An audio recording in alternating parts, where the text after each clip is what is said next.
And hello, everybody. This is the Club of the Man 1993 coming at you for the start of my next retro review series here on this channel. Actually, this is the second retro review series I will be doing on this channel, as this is a series I hope to complete in the next 27 days.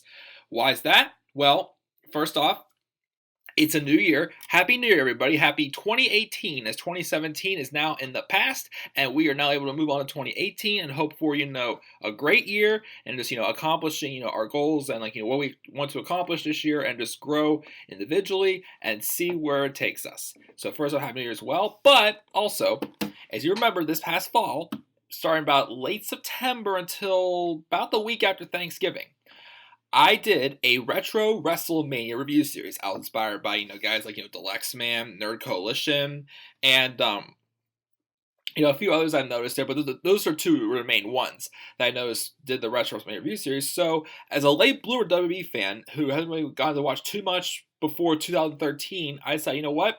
I want to, not only review this series, but, just, get to know, more things that's happened in the past with the WWE, henceforth also the WWF. So I did the WrestleMania review series and I thought about, what if I do this again for, the Royal Rumble pay-per-views or, the SummerSlams and, I don't know, maybe Money in the Bank or something, I don't know. We'll see where that goes. But, so I thought about, what? Since, it's for New Year, do another retro review series, except this time I'm going to do it on all 30 of the Royal Rumble matches so far. That's right.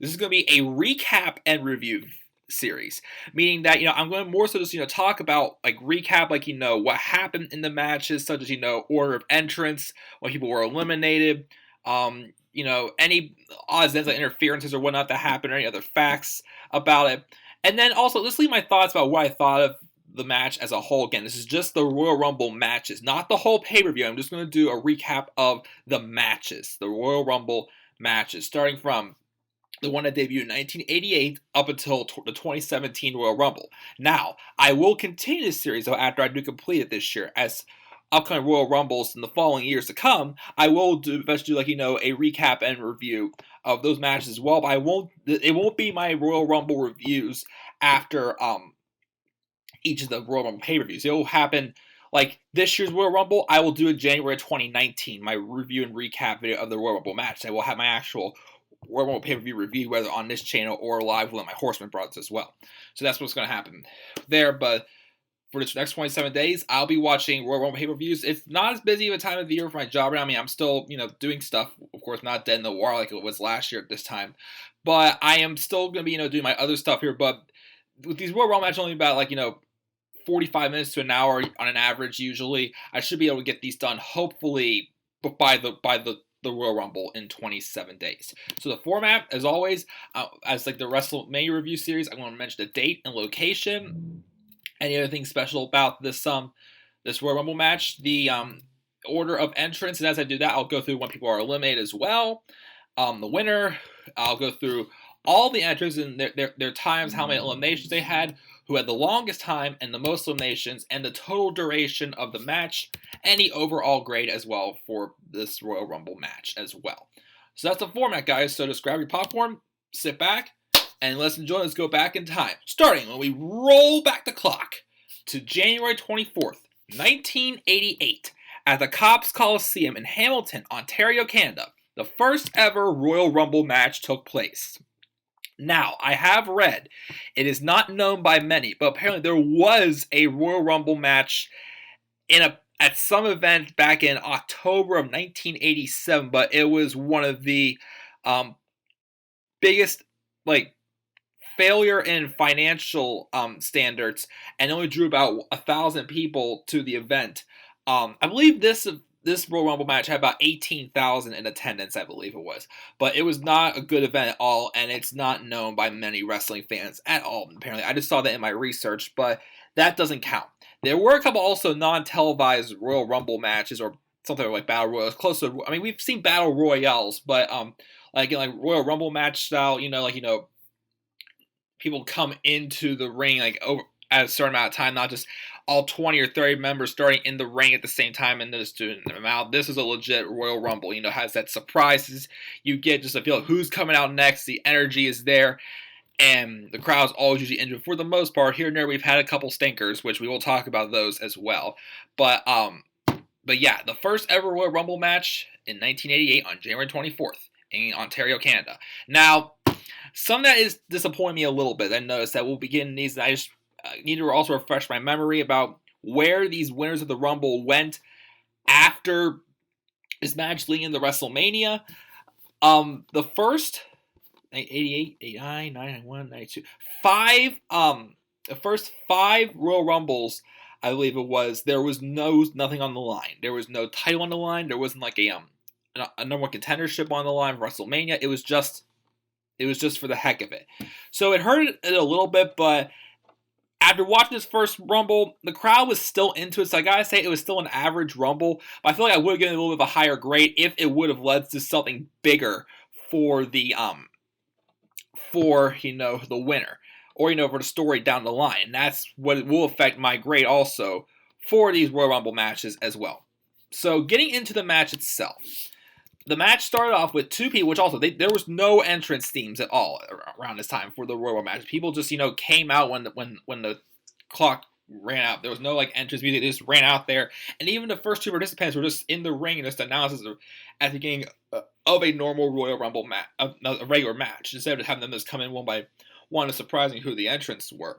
So the first 2 people in the Rumble match, the first one was Bret, the Hitman Hart, and Tito Santana. Hariba! So they were the first ones to start off the match. And now, what I noticed about Royal Rumble matches also that I do enjoy, and this one had it in there as well. There's usually, some sort of big alliance. You notice in the match, like, for example, 2014, it was The Shield. I would say the biggest one for 2016 was the League of Nations. One year, I think it was it 2011 or I think it was 2011? Yeah, CM Punk and the New Nexus. Like, there always is some big alliance towards the beginning that you just have to they seem to overcome. Even though some of them, I would have wanted them lasted longer than they did. There's also just a heel that was well established in the match but didn't win it. Even a baby face in there who was, being built as somebody you would hope would have won the match, but didn't, but came close, had a good effort. And the winner itself, hopefully somebody the crowd accepted and it meant something as well. This match, I feel, did accomplish that, at least. So, and that's what happened, the whole thing of the alliance thing, we got to go with the Hart Foundation here. As, Bret Hart and Tito Santana went at it, and then Butch Reed came out at number 3, and then at number 4, it was Bret Hart's tag team partner from the Hart Foundation, Jim Neidhart. They were an alliance, and even Butch Reed teamed up with them, trying to eliminate Tito Santana, which was not working out first. They came close, but wasn't working out. And then the playing field came even, though, at number 5, when Jake the Snake Roberts entered the match. He came in, and he immediately eliminated Butch Reed. I was just came and just lifted him up and just put him right out, dumped him right out, making him the first person to ever be eliminated from a Royal Rumble match in history. So the playing field was even now. It was Roberts and Santana taking out the Hart Foundation. Well, the playing field was even, but they got some help when Harley Race came out as well, though. And I think he sided with the Hart Foundation as well. So it was kind of a 3-on-2 attack.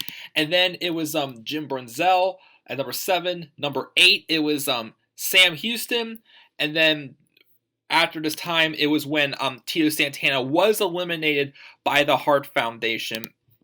So there goes Tito. And then number 9, when I heard this name, I just cracked up. Number 9 was Danny Davis. Well, Danny Davis. Yeah, Danny Davis. I don't know why. I kept thinking they said Danny Diaz for some reason. Because it made me think of the I don't know if you've ever seen the movie McFarland. It came out about maybe a year and a half, 2 years ago, something like that. It was about this cross country team that was for this very unknown school that no one really knew about, that just surprised the world and whatnot. And there was a big heavy guy there. His name was Danny Diaz, and he was the slowest runner on the team. He was the 7th runner on the team.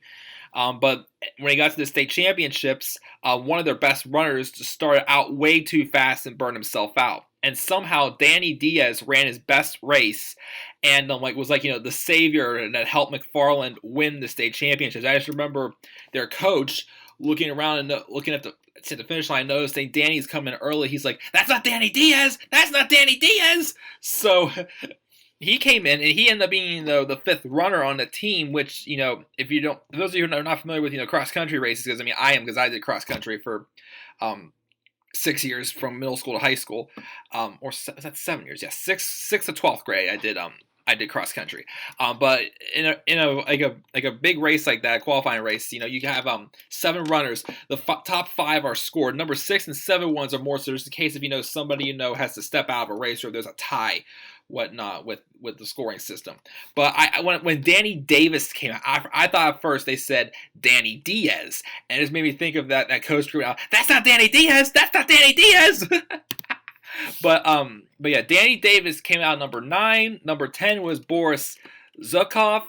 Now number 11 and 12 was Don Morocco and Nikolai Volkov. Now I guess when they came out, there was some confusion as to who was number 11, number 12, but the referees confirmed who was number 11, who was number 12. So it ended up being Morocco number 11 and Volkov at number 12. We then would have Boris Zukov be eliminated by both Jake the Snake Roberts and Jim Brunzell. Then number 13, who got a good reaction by the Canadians when he came out, was Hacksaw Jim Duggan at number 13. Number 14 was Ron Bass, and then Jim Brunzell was eliminated by Nikolai Volkov. Then number 15, we had B. Brian Blair.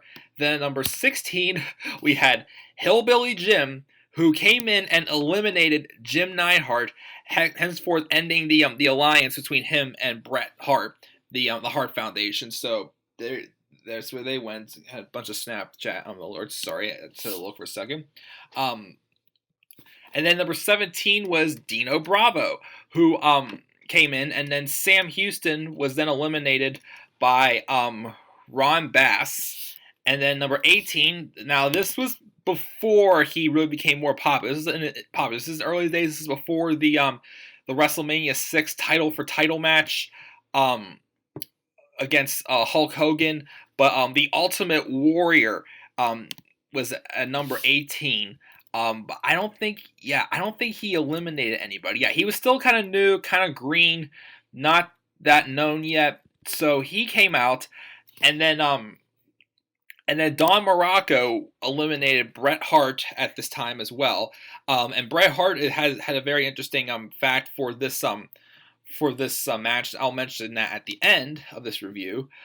So Bret Hart was eliminated by Morocco, and then number 19 was the One Man Gang, who came out, and he probably had one of the best showing in this Rumble match. He came out and he eliminated B. Brian Blair, and he also eliminated Jake the Snake Roberts.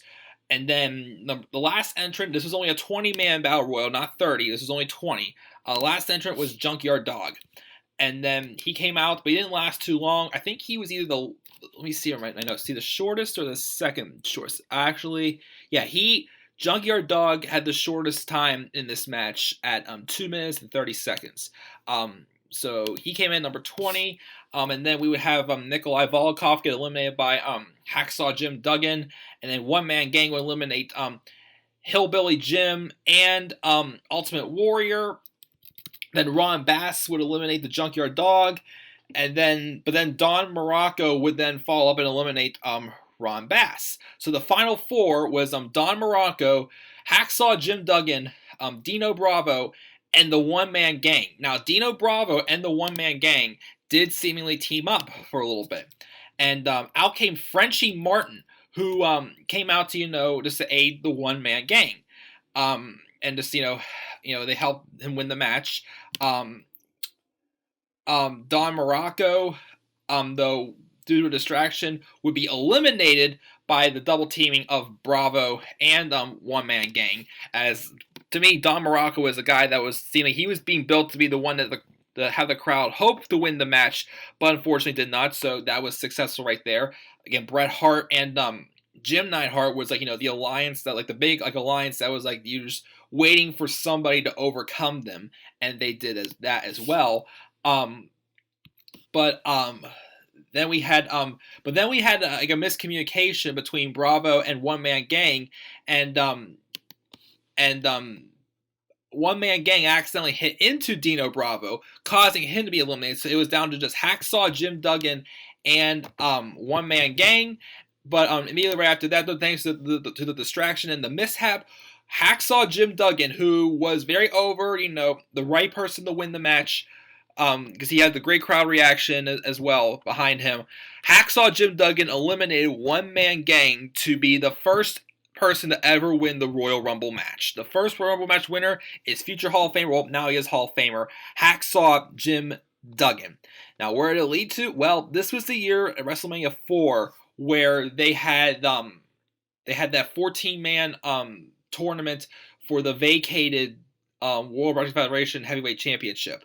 It was when during the feud between Hulk Hogan and Andre the Giant, wherever Andre did win the title, but he sold it to Ted DiBiase. But then they stripped DiBiase of the title, and this will eventually lead to Randy Savage becoming the champion as well, and which then leads to the feud, the build-up between Savage and Hogan at WrestleMania 5.